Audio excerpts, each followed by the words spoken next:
Hello friends, ഇന്ന് നമ്മൾ ഇവിടെ ഉണ്ടാക്കാൻ പോകുന്നത് സേമിയവും കസ്റ്റാർഡും വെച്ചിട്ടൊരു ഡ്രിങ്കാണ്. അത് എങ്ങനെ ഉണ്ടാക്കാമെന്ന് നമുക്ക് നോക്കാം. ഒരു പാൻ ചൂടായി കഴിഞ്ഞാൽ അതിലേക്ക് 2 ടീസ്പൂൺ നെയ്യ് ഒഴിക്കുക.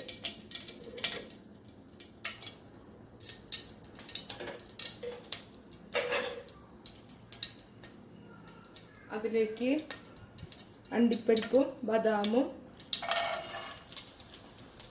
ഇട്ടൊന്ന് വഴറ്റുക.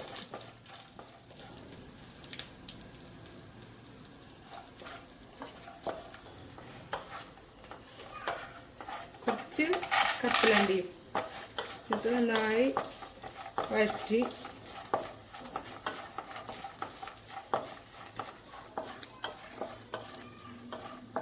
ഇത് ഏകദേശം ആയിട്ടുണ്ട്. ഇനി അതിലേക്ക് നമുക്ക് 1 കപ്പ് സേമിയ, ചെറിയ സേമിയാണ്, ചെറിയ തരിയുള്ള സേമിയ, അത് ഏത് വേണമെങ്കിലും ഇടാം. ഇപ്പം എൻ്റെ കയ്യിലുള്ളത് ചെറിയ സേമിയാണ്. അത് ഇട്ടിട്ട് നന്നായി വഴറ്റുക.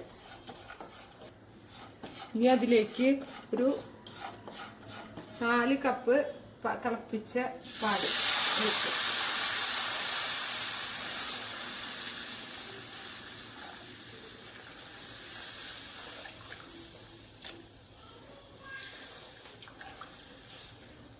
ഇതൊന്ന് തിളയ്ക്കാൻ വെയിറ്റ് ചെയ്യുക.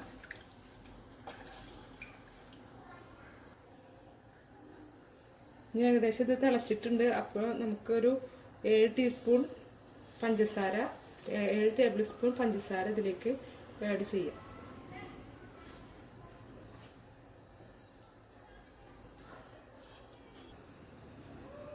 ഇത് ഏകദേശം നമുക്ക് പാകത്തിന് വെന്തിട്ടുണ്ട്. ഇനി നമുക്കിതിലേക്ക് കസ്റ്റാർഡ് ആഡ് ചെയ്യാം. അതിന് ഒരു പാത്രത്തിൽ 2 ടേബിൾ സ്പൂൺ കസ്റ്റാർഡ് എടുക്കുക. അതിലേക്ക് കുറച്ച് പച്ചവെള്ളം ഒഴിച്ച് മിക്സ് ചെയ്യുക.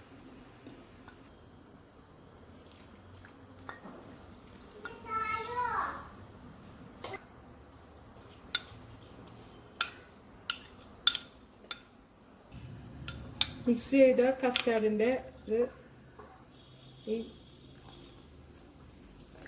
പായസത്തിലേക്ക് ഒഴിക്കുക.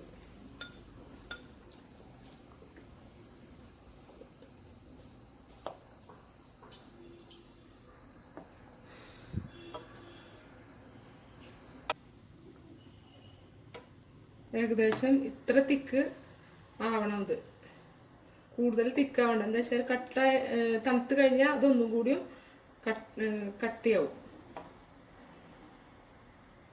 ഇനി ഇതിലേക്ക് ഒരു 2 ടേബിൾ സ്പൂൺ മിൽക്ക് മെയ്ഡ് ഒഴിക്കാം.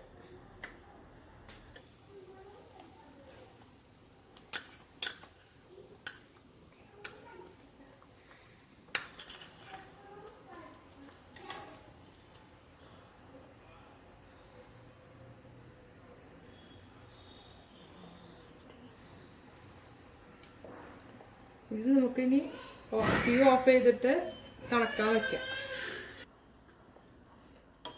തണുത്ത് ഒക്കെ കഴിഞ്ഞതിന് ശേഷം നമുക്കിനി ഇതിൽ കുറച്ച് ഫ്രൂട്ട്സുകൾ ആഡ് ചെയ്ത് നമുക്ക് സെർവ് ചെയ്യാം.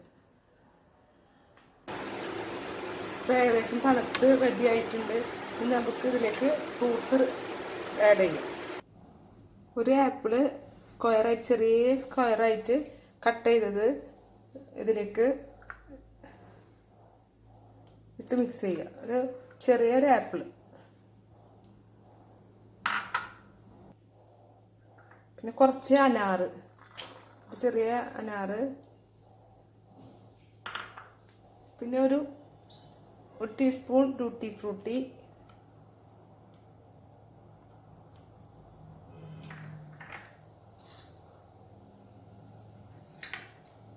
പത്ത് ചെറി കട്ട് ചെയ്തത്. ഇതിൽ ഏത് ഫ്രൂട്ട്സ് വേണമെങ്കിലും നിങ്ങൾക്ക് ആഡ് ചെയ്യാം, നിങ്ങളുടെ ഇഷ്ടത്തിനനുസരിച്ചിട്ട്. ഇത് നന്നായി മിക്സ് ചെയ്യുക. ഇപ്പോൾ ഏകദേശം ഇത് റെഡി ആയിട്ടുണ്ട്. ഇനി നമുക്ക് സെർവിങ് ഗ്ലാസ്സിലേക്ക് ഒഴിക്കാം. ഇപ്പോൾ ഇത് റെഡി ആയിട്ടുണ്ട്. ഇത് എല്ലാവരും ട്രൈ ചെയ്ത് നോക്കണം. നിങ്ങൾക്ക് ഇഷ്ടമായാൽ ലൈക്ക് ചെയ്യണം, സബ്സ്ക്രൈബ് ചെയ്യാത്തവർ സബ്സ്ക്രൈബ് ചെയ്യണം, ഷെയർ ചെയ്യണം. Thank you.